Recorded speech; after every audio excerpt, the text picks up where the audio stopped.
for Saturdays, for Sundays, is Kempo teaching and doing meditation, a teaching, and a Q&A, along with a short Chenrezig practice, which you have in front of you. So today we'll do a similar thing. I'll talk us through a few meditations, and then we will end with the Chenrezig practice. So, and I brought stabilizing the mind here. Get my stuff out. But I just want to warmly welcome you all to KPC, to Kunzang Pale Choling. Thank you so much for being here on this chilly day. There are so many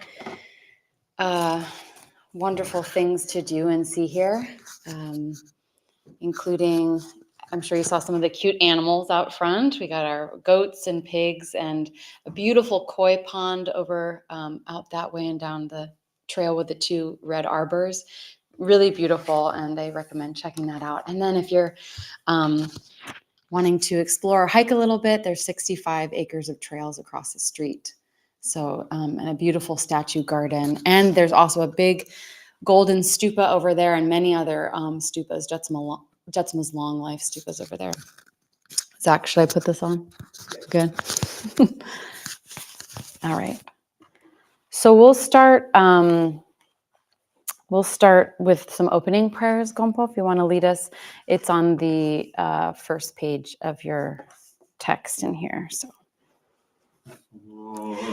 Ginyu nu chamsam pemage sadombola yasan chogi nu drumne pemajune shesudra koru kandrom mampokor keki jesu dag druki Chinjilop shir sheksu so Guru Pema Siddhi Hum Organ Yogi Nucham Sam Pema Ge Sadam Pola Yasin Shogi Nujumne Pema Jung He Shesudra Koryu Kandrom Mampokor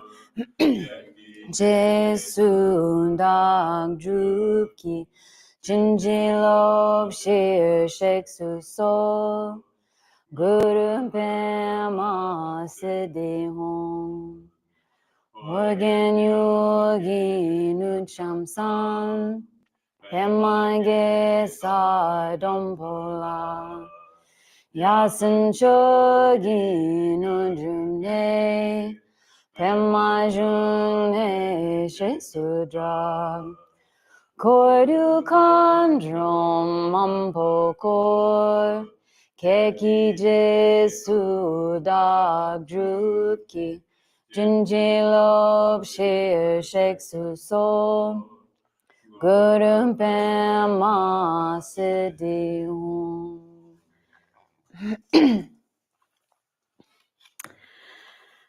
So before we begin any sort of meditation or group practice, or before we hear a Dharma teaching, it's so important that we develop the right motivation and intention in our mind.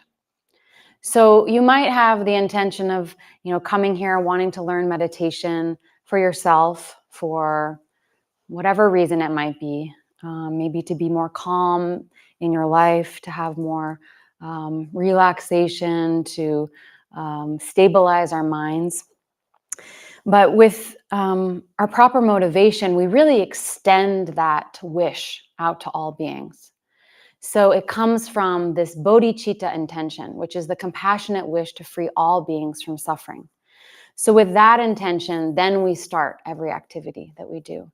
So before we do meditation, we develop that in our mind, we hold that in our mind, this bodhicitta intention, that whatever we learn today or whatever virtue we accumulate by doing this practice, doing this meditation, that it we dedicate that for the benefit of all beings, so that that benefit spreads and to all beings and not just for our own self-benefit. So let's take a moment to just hold that in our minds before we begin.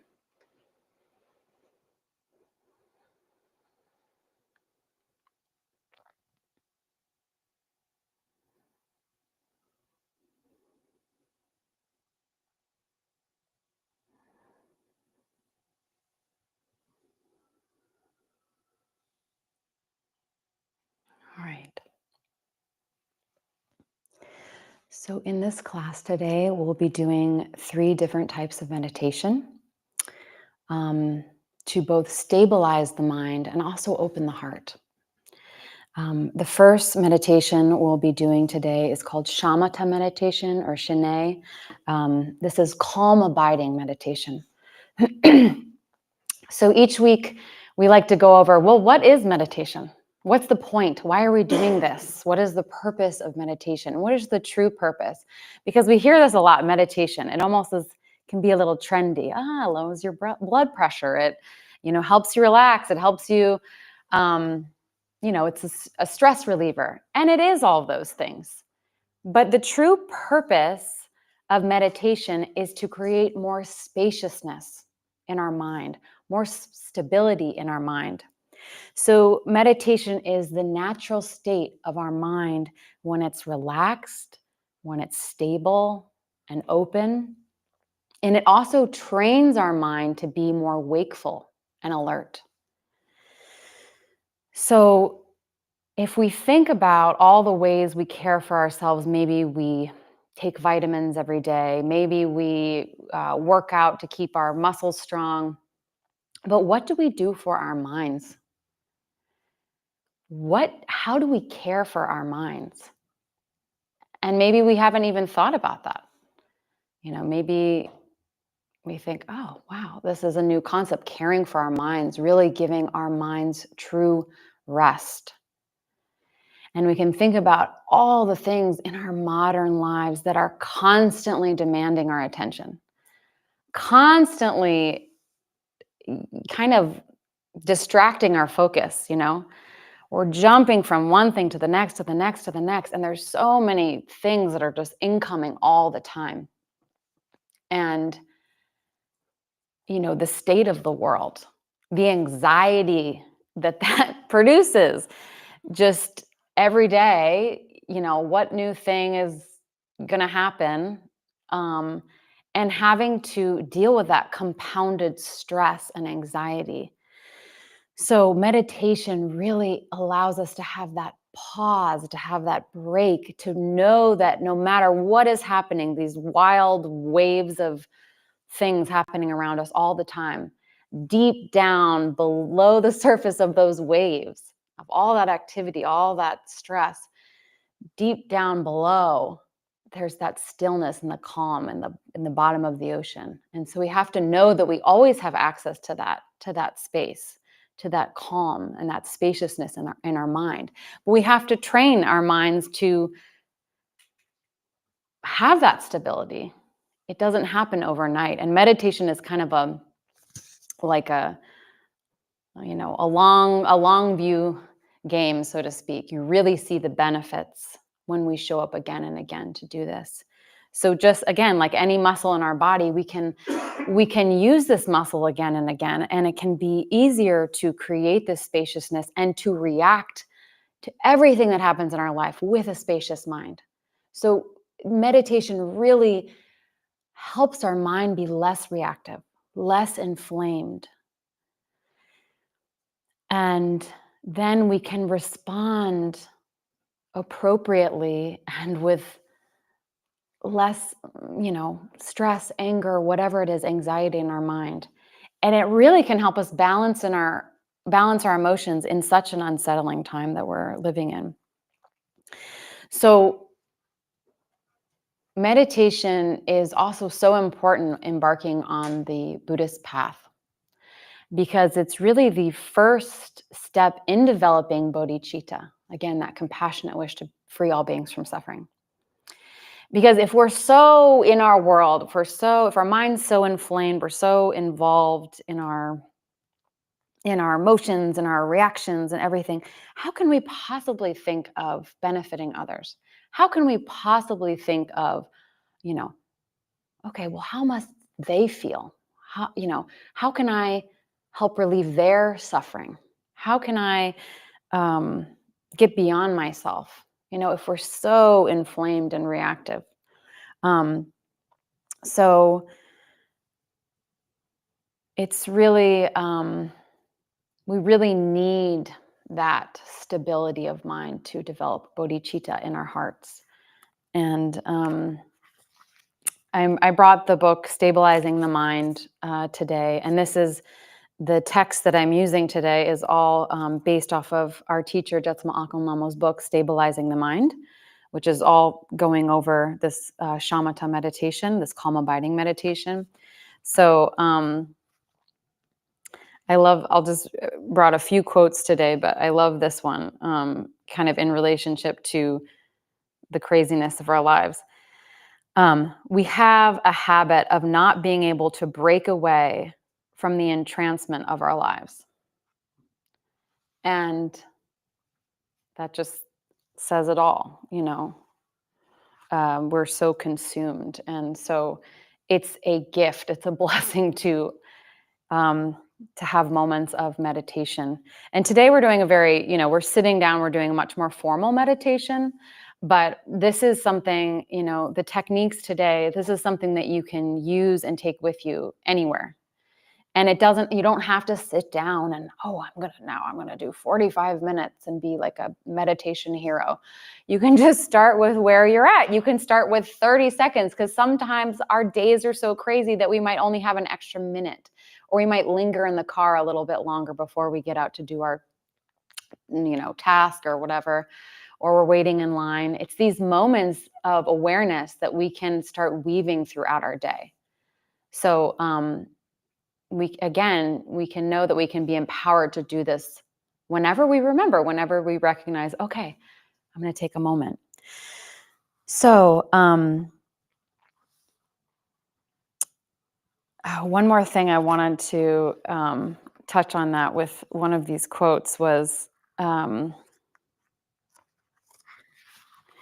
talking about, again, just how our emotions can run wild, and the whole point of what our practice is and what the goal is. So Jetsama says, the goal of practice is to rid our mind of desire. So ask yourself, is it logical to exist comfortably with our desire, our pride, our hatred, our greed, and our ignorance without trying to do something about it now? No one can get rid of desire, can get rid of pride, or get rid of anger if there is not enough stability and spaciousness to look at what's in one's mind, to see how we are acting, and to see what it is going to bring about. There must be a little space to be able to do that. Otherwise, we will be one of those people who says, but I can't help it. I always get arrogant. I always get mad. I'm compulsive. By saying I always do that and I can't help it, that is saying that you are comfortable with your behavior and you are willing to live that way. That attitude does not accomplish anything a practitioner wants to do. Once we have adopted the goals of Buddhism and are working on the path to enlightenment, it does not make any sense to coexist with these faults comfortably and to let them be. And so we have to do something about ourselves. So we're going to start with this calm abiding meditation. And the posture and position of our body is important because it supports the stability of our mind. It supports our mind having, fewer thoughts. So if we're kind of hunched over like this, or, not really kind of having a straight spine, it actually doesn't do anything to assist in the process or in the in our meditation. So we want to just be straight in our spines, kind of a lifted spine. Um, and the traditional posture is the right hand over the left with our thumbs touching. You can do that. Or if it's more comfortable, you can just put your hands on your thighs or your knees. And we have our shoulders back and our elbows back. Again, our spine is lifted but not rigid. And we're just going to breathe as naturally as possible. And today we are focusing on our breath. So that is where our focus will lie. So there, in other circumstances, we could focus on a flower or maybe a candle or maybe a statue of the Buddha. But for today, we're going to focus on our breath. And conveniently, our breath is always with us. So we can do this anytime. So we're going to have our eyes open. We're going to be gazing down towards the floor, almost like there's a line from the bridge of your nose extending out, and then picking a point on that line to rest your gaze. So wherever you can comfortably rest your gaze. And again, we're going to be breathing naturally, and we put the tip of our tongue on the back of our front teeth, almost like we're saying the letter L. So there's just like a slight parting of our lips as we're breathing. And again, every time our mind begins to wander, because it's very natural for us to have many thoughts arise, especially when we first begin meditation. Every time a thought arises, we're just going to gently bring our attention back to the breath. So again and again, we'll notice the thought and then bring it back. We're not trying to judge the thought. We're not trying to suppress our thoughts. We're not trying to have this create more thoughts in our mind. We're not saying, oh, I'm doing such a bad job, or oh no, all these ways that we judge our meditation. We're just going to gently bring it back to the breath. I'm just going to read a little passage here about breathing from Jetsama's book. The first step is to learn to breathe naturally and to watch the breath at the same time. Now, to watch your breath, put a very light attention on your breathing. Get away from the tendency to control your breathing. Just breathe naturally in whatever way you are used to breathing. The point is not to have a health experience. The point is to breathe naturally and to put only the gentlest, gossamer thin attention on your breath. It is like taking your pulse. You don't press down hard. You watch it just barely. The attention is not overbearing or overpowering. It's almost like you're riding on the surface of your breath with your consciousness. You barely observe it, and you observe it very passively without making any judgments. After you concentrate gently on the breath for a few sessions, you can learn to become almost feathery in that concentration on your breath. So again, as we're returning, thoughts arrive and we're returning our breath again and again, we're not thinking, okay, I'm inhaling, I'm exhaling. Again, it's that gossamer thin attention on the breath. Your attention is like a feather gently riding the surface of your breath. So we are going to try this, a warm-up round. And I'll just give a little snap when we're finished, and then we'll do a little bit of a longer session with that. So let's just try warming up, and again, keeping our posture as lifted as possible, and returning to the breath again and again every time a thought arises. So let's begin now.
Just take a minute if you have to stretch or anything. And then we'll start this up again.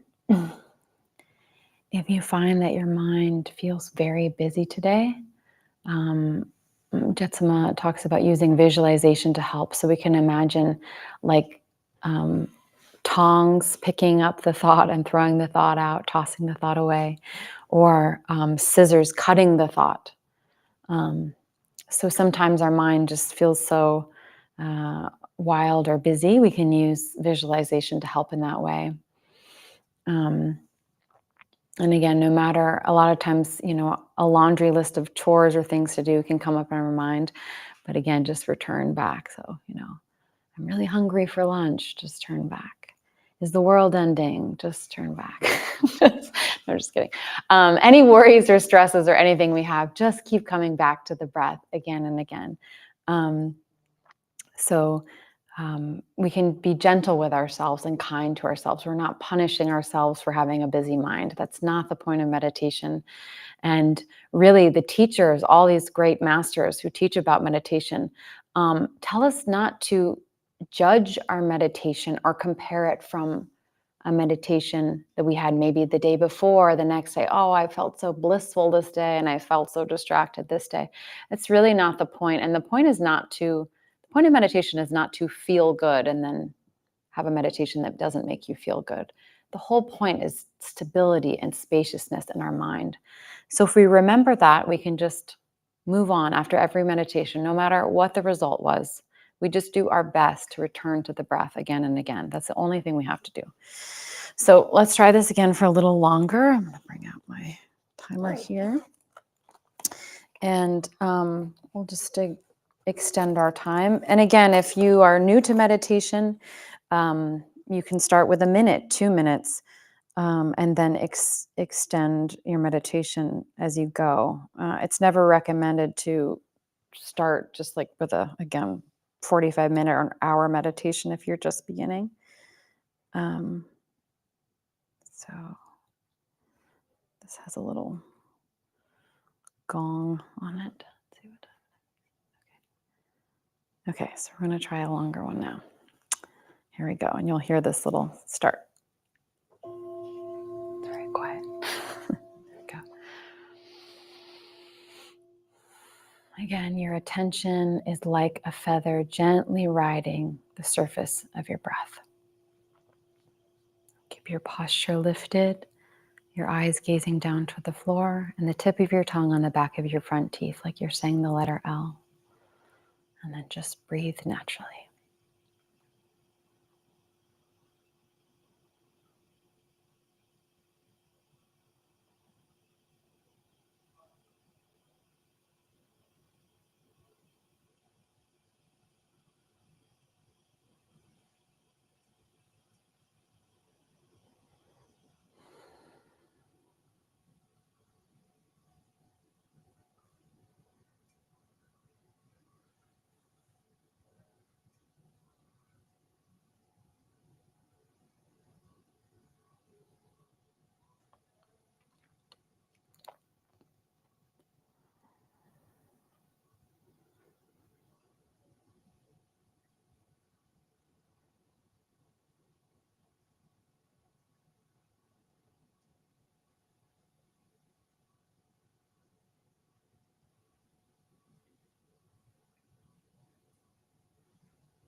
That was 10 minutes. So if you felt like, again, on your own time, you want to start for a shorter time or do a longer time than that, um, it's really the test is how, calm and undistracted our mind can be. And then we can, over time, expand our time more and more as our stability and spaciousness begins to grow. And um, yeah, and really stay rooted, stay grounded, and we can experience that spaciousness. So we are going to now, now that our mind is hopefully a little more stable and calm, we are going to do a meditation called Tonglen, or giving and receiving. And the practice of Tonglen helps us to develop our compassion and our ability to be present for our own suffering and the suffering of others.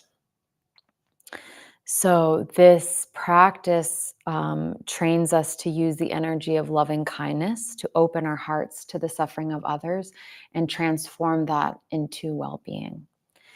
So in this practice, we're actually imagining that we're taking the suffering of others into ourselves, and we're sending them all of our happiness.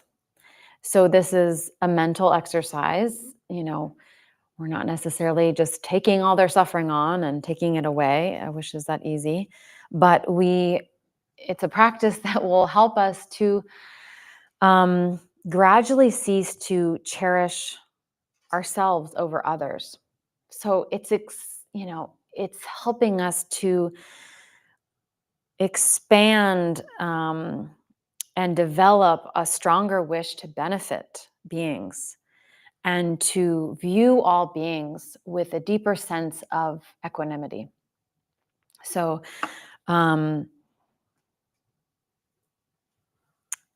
really the idea is that we will be able to give them our happiness and relieve them of their suffering. So we're going to do this by staying in our meditation posture, so we can just stay how we are. And we're going to imagine one or two beings, and we can kind of trade off and on, or focus on one and then switch to another person. One or two beings who we easily feel compassion towards. And this could be a parent, a sibling, a child, our friend. This could be a pet. Anyone who we think of this person and we have compassion and love in our heart. This is easy for us. And this is someone who, if we put ourselves in their shoes, and if we imagine imagine them suffering, that their suffering particularly touches us, that when we think of this person suffering, we want to take their suffering away. We can't imagine that. And having that feeling helps us have this rising of compassion in our hearts. So we really want to cultivate in our heart that fervent wish to relieve their suffering and to secure their happiness. So we do this by, again, paying attention to the breath and following the natural rhythm of our breath. So as we breathe in, as we inhale, we visualize that we are inhaling through our nose. We're taking on all the causes and conditions of their suffering. And it's in this form of this dark smoke. So we're imagining we're breathing that in, and we're imagining that they're being, completely emptied and free of all of their suffering when we do this. And then as we breathe out, as we exhale, we're visualizing that we're sending them and they are receiving all of our positive qualities, all conceivable sources of happiness, as this radiant, pure light that's bringing them limitless joy. So to simplify this a little bit, we might think, as we breathe in, may you be free of suffering, and as you breathe out, may you be happy.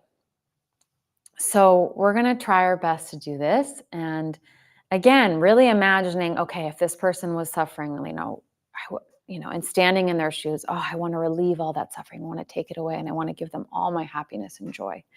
So we're going to do this for a few minutes. And again, one or two beings, and you can switch however you want, spend as much time on each person as you want. So we'll do this for 3 minutes. Okay.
All right. So we always start this practice with people that we love, because that's easier to do this for. And now we're going to try this again, doing this, imagining one or two people for whom we feel intense anger or aversion towards. And this can be hard to do at first, because there may be people in your life where maybe they've hurt you, or they've hurt others, or you don't understand their behavior. Maybe there's someone that you feel that they don't deserve your love. They don't deserve your compassion. They don't deserve your consideration. But when we're on this path and we're trying to develop our bodhicitta, again, that compassionate wish to free all beings from suffering, we're talking about all beings. We're not imagining all beings and then a few off to the side that we can't stand. So it's all beings in front of us. And so with this practice, we're kind of chipping away at the walls around our heart, the ways we want to be separate from people that we don't want to associate with. We don't want to give them the time of day. So really we're trying to expand our scope of love and compassion for all beings, and to see all beings as equal, to see all beings are just trying to be happy. All beings are, even in their vast confusion about how to create the causes of happiness, they too are still trying to be happy. So in that way, we are all on the same page. And some people are trying to do that by, awful means of trying to gain happiness or gain what they think might bring them happiness. So even the person that you might think, oh, I couldn't possibly do this practice for them. Imagine them in front of you. Because, because too, if you really think about it, if you imagine that person in front of you, if you took all of their suffering away, who knows what brought them to this point in their life, why they are the way they are. If you were to take all that suffering away and you were to give them all your happiness, all your joy, who would that person then be? If you could relieve the suffering of all beings, wouldn't you do it? If you could take even the most curmudgeon of them all, if you could take that person's suffering away and see them in a state of true happiness and joy, wouldn't you do it? And so we might feel this tightening around even thinking about that. But again, this practice really works to slowly expand our heart in that way. It's so powerful for this time. I think, just our modern world, everything going on right now, there's so many attempts to pit us against each other. And it's just getting worse and worse. And so if we can get back to this basic thought of all beings are trying to be happy, and what would it be like if all beings were happy? What if we could relieve the suffering of all beings? Then this practice can be so powerful for that. This practice also can be used at any time. You don't have to sit down and you don't have to do it this way. You can be in front of someone. Maybe someone's angry at you. Maybe you're in an argument. You can actually do this while you're in front of someone. They won't know. But it's powerful and it's effective. And if you can't, change someone, maybe change their reaction, their emotions, whatever they're going through, you can change how you respond. And you can use Tonglen like this right in the present moment. So we're going to try this. We're going to try this for, again, one or two beings who we have intense anger or aversion or upset or frustration, whatever you want to call it. You're just not into this person. We're going to try that. And then we can switch it out with another person too. So we'll just do one or two. We're going to do our best, okay? I have to start somewhere with expanding our compassion. All right.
Okay, that wasn't too bad, right?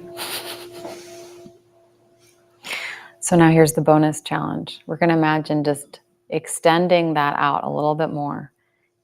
Anyone, frustration, anger, aversion towards, let's expand that group a little bit bigger, because I'm sure there's more than one person that you feel frustration towards. So let's just try that for another minute. And again, we're breathing in all the causes and conditions of their suffering as this dark smoke. And then as we're exhaling, we're sending out this pure, radiant light. And they're receiving that, and they're experiencing this deep happiness and joy. Okay? Let's try this for another minute.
All right.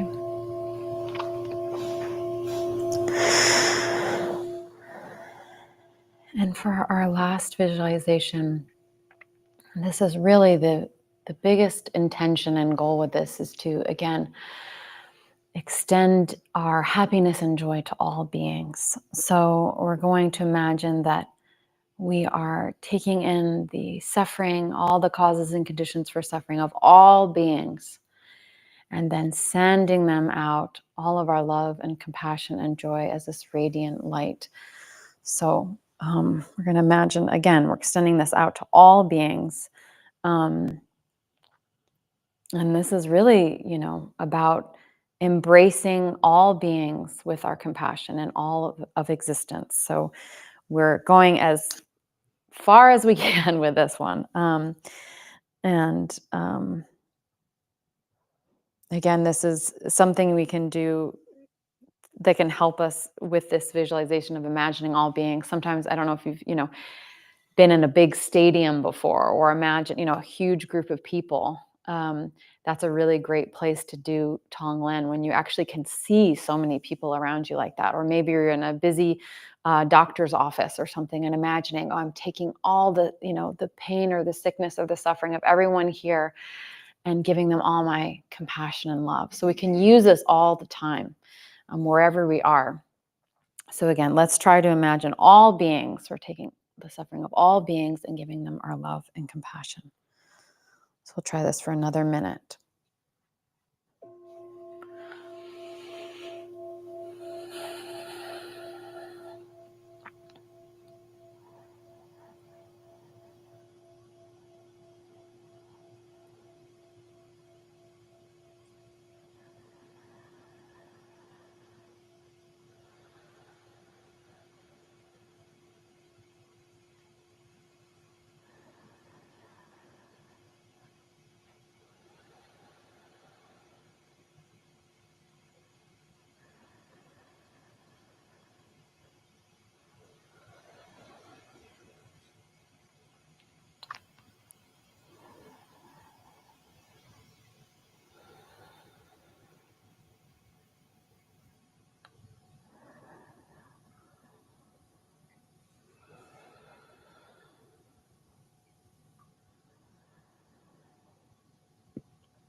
So again, we can use this practice anytime.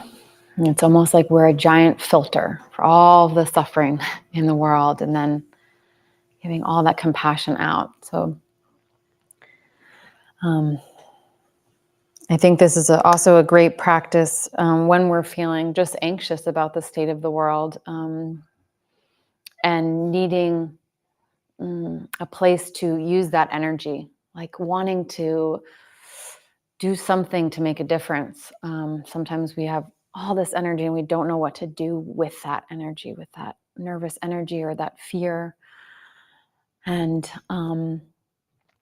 if we can, do Tonglen in that moment, you know, when we change and transform our own minds, it does transform the world around us. And so this is a really good practice to, again, use anytime. So we're going to finish with a guided meditation. So you just can listen along with this. This is a guided meditation written by our teacher, Jetsama Akolamo. So it's called the Light Expansion Prayer. And similar to Tonglen, we're expanding that light out to all beings. So you can just sit and listen.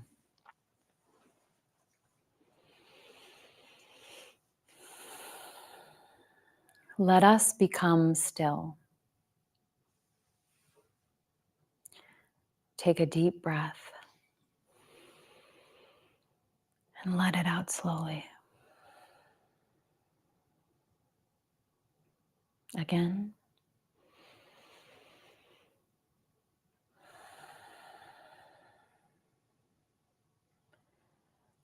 Let us center deep within. Center deep within. Deep within to the presence of the Absolute. And there is radiance.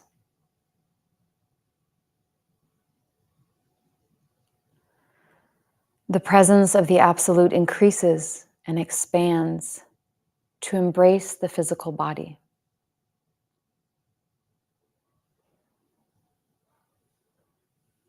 And all of the physical body is filled with the presence of the Absolute.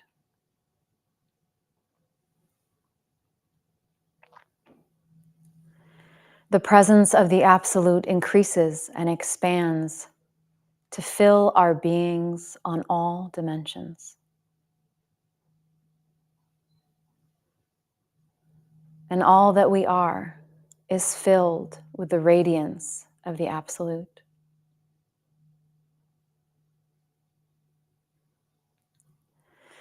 The presence of the Absolute increases and expands to fill everyone here.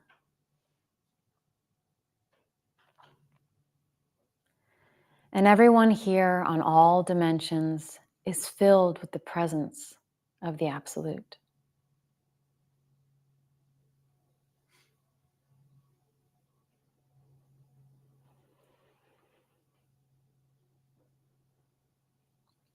The presence of the Absolute increases and expands to embrace this building. And all of this building is filled with the light of the Absolute.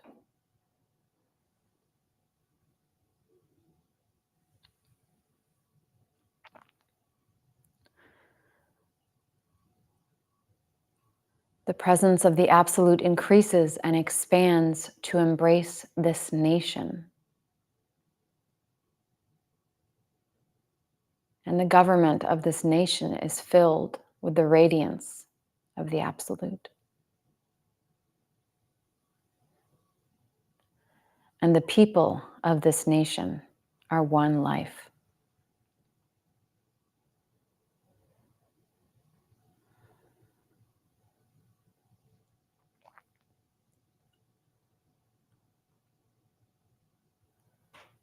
The presence of the Absolute increases and expands to embrace planet Earth.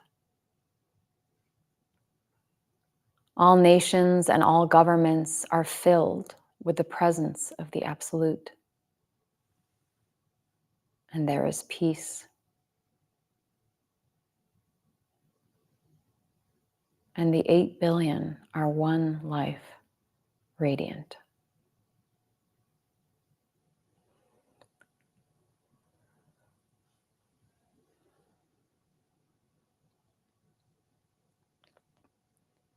The presence of the Absolute increases and expands to fill this galaxy. All planets, all stars, and all life forms are within the embrace of the Absolute.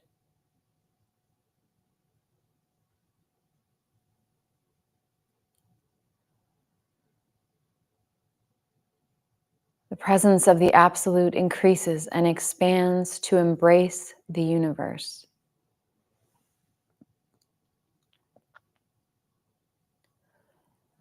All dimensions and all kingdoms are filled with the presence of the Absolute.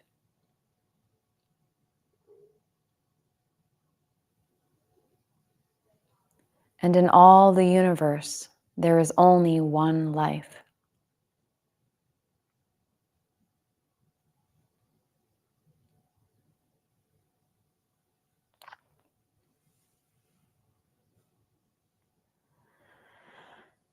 Now, as we return our consciousness back to physical form, we continue to embrace all that is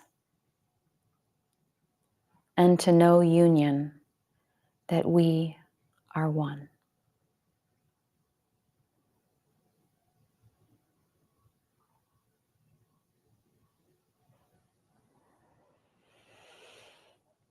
All right.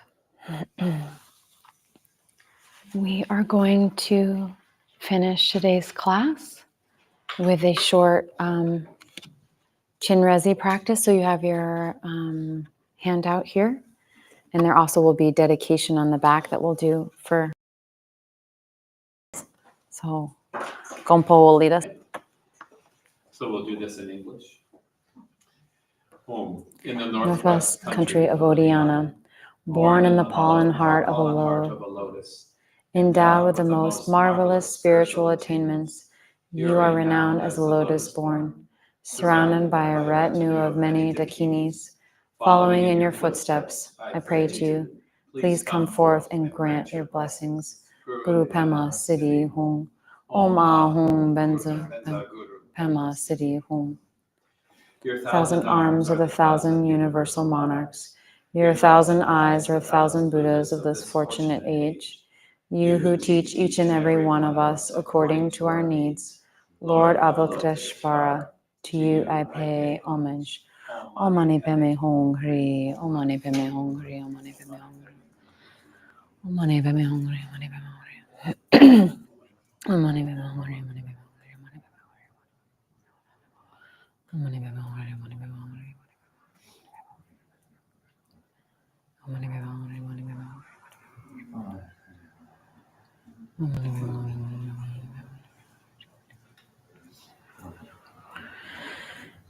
Om Mani Padme Hum Hri,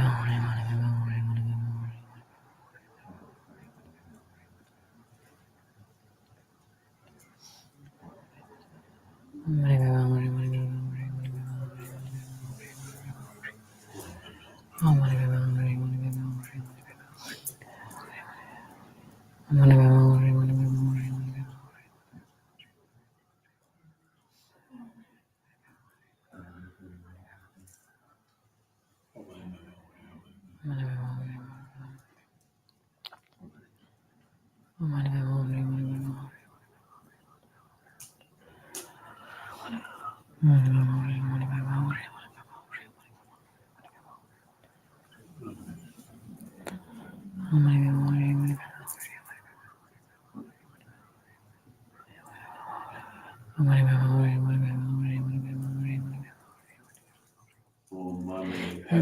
Hum Hri.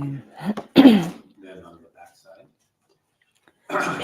By This virtue, may I swiftly accomplish the state of Chenrezig, and may all sentient beings, without exception, be placed in that very state. By this effort, may all sentient beings be free of suffering. May their minds be filled with the nectar of virtue. In this way, may all causes resulting in suffering be extinguished, and only the light of compassion shine throughout all realms. Thank you so much for coming today, and I hope you do come back. We have, again, Kempo leads such a wonderful teaching and meditation class at this time, 11:30 on Sundays. And there's also a time for Q&A, and we do end with this short practice, and he will be here next Sunday. And then we also have a meditation program on Saturdays at 11, which is similar to what you heard today. So practicing those 3 different types of meditation. And we have, again, just a lot to see and do while you're here.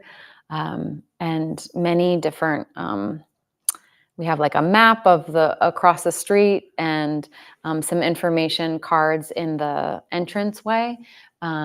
We have one, like a welcome card as well. You'll see it. It's called the welcome card. It has a QR code, and it has kind of everything you need to know, and all of the calendar of our programs and everything. There's basically always something happening in this room every day. So there's always something happening, and this room is open for you from 8 a.m. to 8 p.m. every single day. So you can come here anytime and practice meditation, or just have a moment of silence in here. So it's open for you, and it's a resource for the community. So thank you again for coming. I think there's like some sweet treats in the back, right, Zach? So we're going to have some treats if anyone wants a sweet treat. People want to support or donate. Yeah. Yeah. And also, I don't know if the baskets are out. Yeah, we'll put them out.